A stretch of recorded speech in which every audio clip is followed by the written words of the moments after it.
नमस्ते सदा वत्सले मातृभूमि, सभी को राम राम। जय हिंद। तुम मुझे खून दो मैं तुम्हें आज़ादी दूंगा, इस नारे से हम सभी परिचित हैं और इस नारे ने भारत को आज़ाद कराया। भारत की स्वतंत्रता में इस नारे का बहुत बड़ा योगदान और इस नारे को देने वाले थे नेताजी सुभाष चंद्र बोस और आज उन्हीं की जयंती है। तो सर्वप्रथम नेताजी सुभाष चंद्र बोस जी को उनकी जन्म जयंती पर कोटि कोटि नमन। साथियों, नेताजी सुभाष चंद्र बोस जी की जयंती को पराक्रम दिवस के रूप में भी मनाया जाता है। तो आज हम जानते हैं नेताजी सुभाष चंद्र बोस के बारे में, उनके व्यक्तित्व के बारे में, उनके बारे में थोड़ी सी जानकारी हम आज साझा करेंगे क्योंकि आज नेताजी सुभाष चंद्र बोस की जन्म जयंती है। नेताजी सुभाष चंद्र बोस जी का जन्म 23 जनवरी 1897 को कटक उड़ीसा में हुआ था। नेताजी सुभाष चंद्र बोस जी बचपन से ही क्रांतिकारी प्रवृत्ति के व्यक्ति थे। उन्होंने आज़ादी के आंदोलन में प्रमुख भूमिका निभाई, ये हम सभी जानते हैं।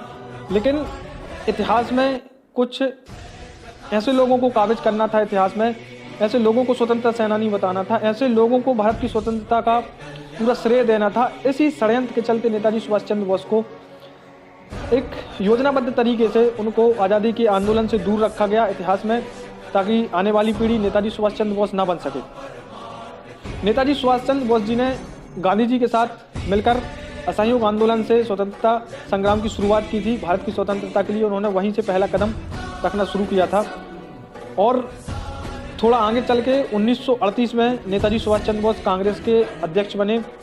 लेकिन उनके काम करने का तरीका, उनकी कार्यशैली मोहनदास करमचंद गांधी को पसंद नहीं आती थी और नेताजी को गांधी के काम करने का तरीका पसंद नहीं आता था। इसी के चलते गांधी हमेशा से सुभाष चंद्र बोस जी का विरोध करते थे। 1939 में पुनः कांग्रेस के अध्यक्ष का चुनाव होना था और गांधी नेताजी का पूर्ण रूप से विरोध कर रहे थे। उन्होंने पूरी कोशिश कर ली थी नेताजी को चुनाव हराने की, लेकिन 1939 में दूसरी बार नेताजी कांग्रेस के अध्यक्ष चुने गए। लेकिन पार्टी में बढ़ रहे क्लेश के कारण, मोहनदास करमचंद गांधी की आपत्ति के कारण नेताजी ने कांग्रेस पद से इस्तीफा दिया, अध्यक्ष पद से इस्तीफा दिया। उसके बाद उन्होंने आज़ाद हिंद फौज की निर्माण किया और आज़ाद हिंद फौज का निर्माण करने की प्रेरणा उनको जो मिलती है वीर सावरकर जी से मिलती है। वीर सावरकर जी के कहने पर ही उन्होंने आज़ाद हिंद फौज की स्थापना की थी। द्वितीय विश्व युद्ध में आज़ाद हिंद फौज का बहुत बड़ा योगदान रहा और आज़ाद हिंद फौज और नेताजी की वजह से ही आज देश पूरी तरह से आज़ाद हो पाया। नेताजी हिटलर के पास गए, जापान गए, पूरे बहुत से देशों का उन्होंने भ्रमण किया, बहुत से देशों से उन्होंने मदद मांगी ताकि भारत को आज़ाद कराया जा सके। फिर अंततः जापान की मदद से उन्होंने आज़ाद हिंद फौज की निर्माण किया। जो वहाँ पर युद्धबंदी थे उन सबको मिलाकर आज़ाद हिंद फौज का निर्माण किया और दिल्ली चलो का नारा दिया। 23 अक्टूबर 1943 को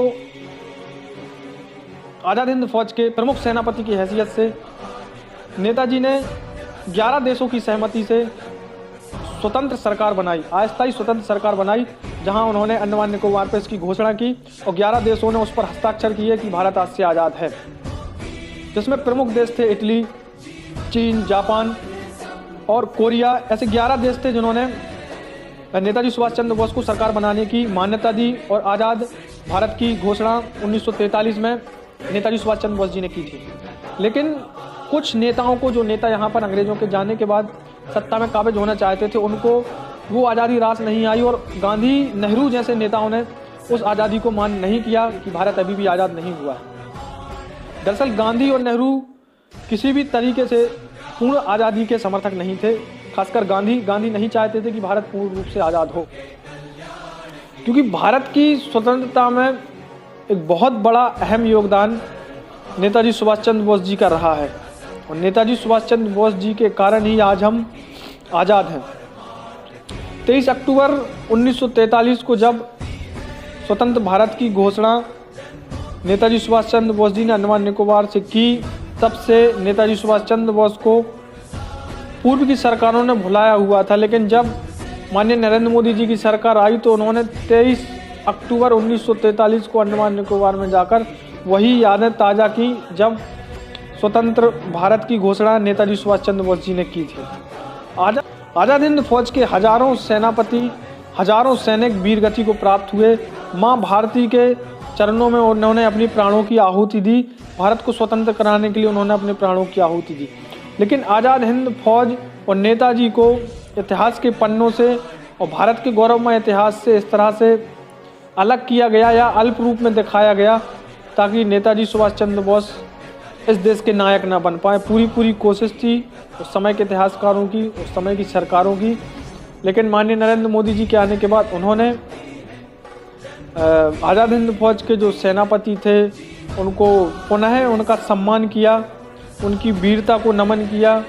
ऐसे सुभाष चंद्र बोस जी को हम भी कोटि कोटि नमन करते हैं।